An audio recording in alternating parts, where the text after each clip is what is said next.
All set and the row. Early lead is taken by Hagdang Bato, moving up on the outside, Tribal King, and by the rail is Cycle. And as they leave the straight, Eichel moving up on the inside, in between horses, Hagdan Bato on the further outside is Tribal King. Into the backstretch, it's Hagdang Bato on the outside, Eichel by the rail, and Tribal King is running in third by 2.5 lengths. Into the backstretch, Hagdang Bato on the outside, Eichel by the rail, Tribal King running in third by 2.5 lengths.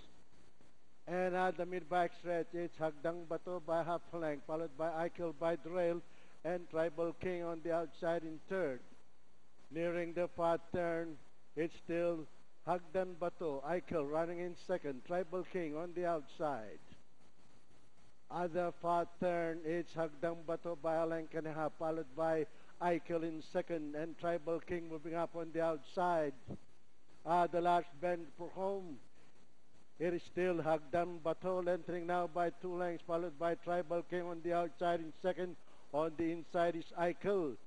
Into the home stretch, it's still Hagdan Bato entering now by 3 lengths, followed by Eichel. Moving up on the outside is Tribal King. And into the home stretch and nearing the payoff line, it is still Hagdan Bato now pulling away from the field, followed by Tribal King and Eichel.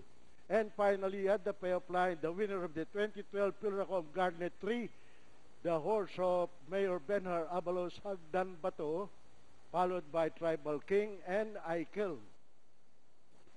There you have it.